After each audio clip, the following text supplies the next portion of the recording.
The wind moved like an old ghost through the brittle grass, stirring dust across the wood-planked street of Hollow Bend. Noon shadows fell long despite the sun sitting high and unblinking like a judge in the sky. Inside the only diner for 50 miles, the room was thick with the smell of burnt beans, tired men, and coffee boiled too long.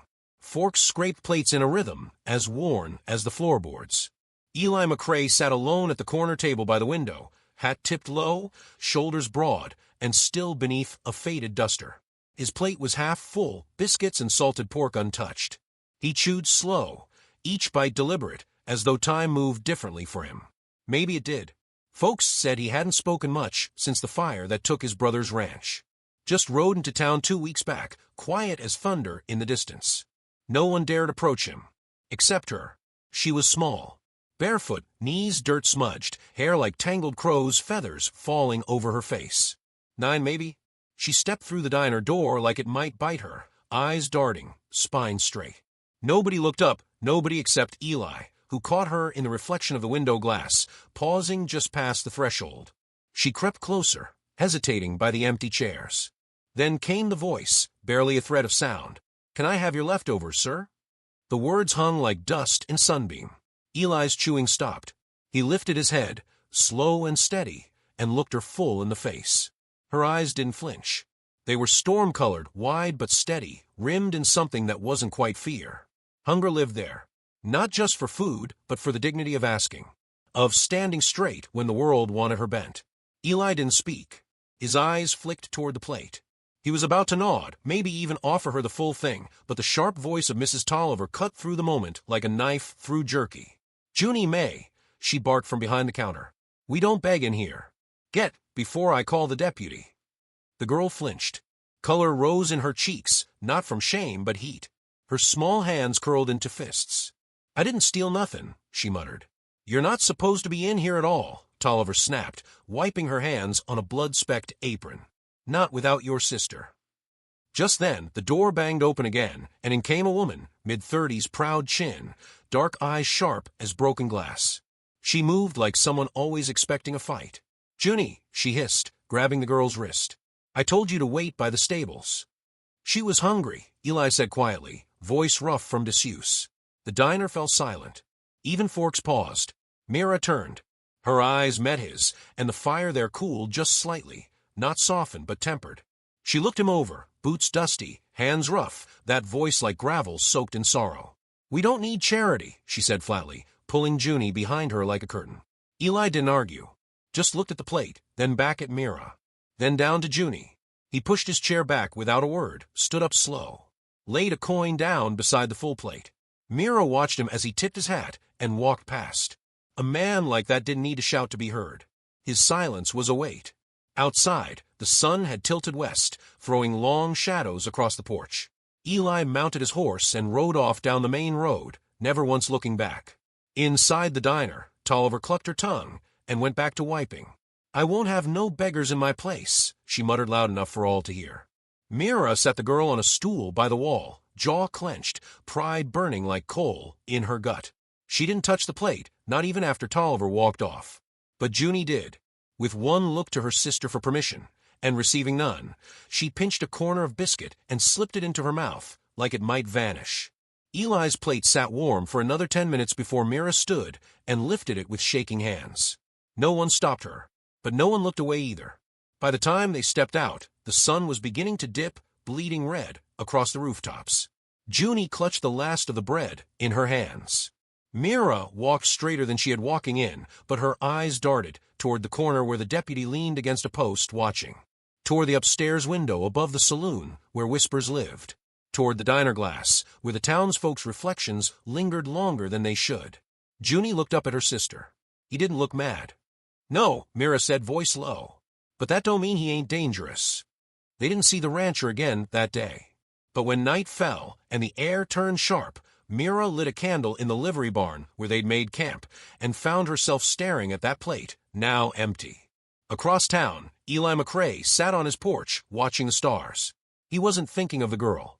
He was thinking of the look in Myra's eyes, something he recognized, though he couldn't name it yet. But he would. The rain came unexpected like guilt. It whispered across the roofs of Hollow Bend just before dawn, soaking into the dirt, making the streets slop into rust-colored mud. Most townsfolk stayed in that morning, waiting for the sun to dry the day back into shape. But Eli McRae was already out, coat collar turned up, boots silent in the wet. He passed the diner without going in. The air smelled of old grease and stories no one wanted to retell. He crossed behind the general store and followed the rutted path past the smithy, down to the stables. The livery barn crouched against the storm like a wounded animal, its roof patched with rusted tin and stubbornness. He paused by the side wall, noting the makeshift lean-to someone had pieced together from broken planks and a horse blanket. Smoke coiled from a tin can chimney. A boot peeked out. He didn't knock. Just set down a flour sack beside the entrance and left. No note this time, only the contents speaking for him. Dry beans, cornbread wrapped in cloth, jerky, a jar of honey. And beneath it all, folded neat, one of his brother's old quilts. Inside, Mira sat curled beside Junie, the girl's cheeks pink from the cold. Mira didn't sleep much anymore. Her fingers twitched in the night. She heard the soft sound of something being placed just outside the flap and waited until the steps were gone before opening the sack. She stared a long time at the food, then longer at the quilt. No one in town had ever offered them anything without wanting something back. Not food, not mercy. Junie woke with a cough. Mira wrapped the blanket around her, the girl sighing at its warmth. "I think he left it," Junie whispered. Mira didn't reply. Her face stayed unreadable, like frost on a window. Later that morning, Mira passed by the mercantile. Her coat was too thin for the wet air. She pulled it tighter, her boots squelching through puddles. She didn't see Eli leaning beside the porch post, hat tipped low, until she'd already walked past. She hesitated, only for a heartbeat, then kept going. That afternoon, Mira walked Junie to the old schoolhouse ruins on the hill for dry firewood. The teacher had left town last spring, but there were still planks and broken benches worth burning. On their way back, Junie paused outside the diner. "He's in there," she said, pointing with her chin. Mira peered through the window. Eli sat alone again, same table, same distance from the rest of the world. But this time he was looking outward, watching, not hiding.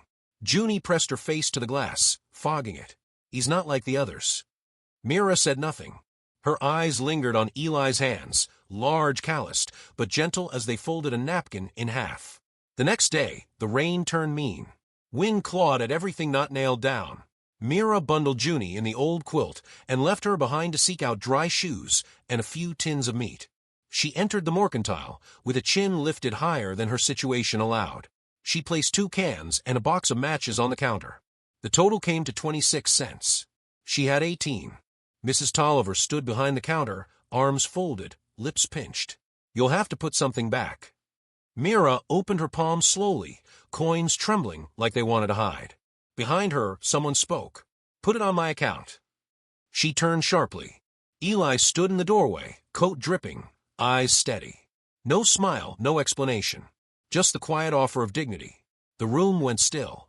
Deputy Lang leaned off the wall, chewing on a splinter. "You planning to take in strays now, McRae?" Eli didn't answer. He stepped forward, set the exact difference beside Myra's hand, then nodded once at the shopkeep. "Charge it." He turned to leave, but Mira spoke, barely above the wind. "Why?" He paused in the doorway, back still to her. His voice came out rough, but even. "Because you looked like someone who's been told no more than most." The door slammed behind him. Later that night, Mira found a paper bag tucked into the firewood stack outside the barn, 3 biscuits, still warm, and a pair of dry boots small enough for Junie. Inside one was a folded note, worn soft. "I don't owe you. You don't owe me. But maybe we both owe her a better world." Mira held the note a long while, then pressed it flat between her palms and tucked it under her coat. Junie slept soundly that night, breathing soft under the quilt. Mira sat beside the candle, watching the flame tremble. The town would talk. Of course it would. Mrs. Tolliver already had her gossip salted and ready. And Deputy Lang would be waiting for one misstep. The law wasn't always written in ink out here. It lived in looks and rumors, and who folks decided to believe. But in the hush of that rain-dark barn, Mira finally let her shoulders drop. She stared into the candlelight, her face softening as if she'd finally exhaled something she'd held inside for too long. And somewhere not far off, a man with dust in his soul and silence in his bones was sitting on a porch, hat in his lap, staring at the same clouds. They hadn't spoken more than a handful of words. But between them now stretched a quiet bridge, one built from leftover biscuits, a warm quilt, and the refusal to look away when someone asked for help. The rain slowed, and the wind stilled, just enough for the world to listen.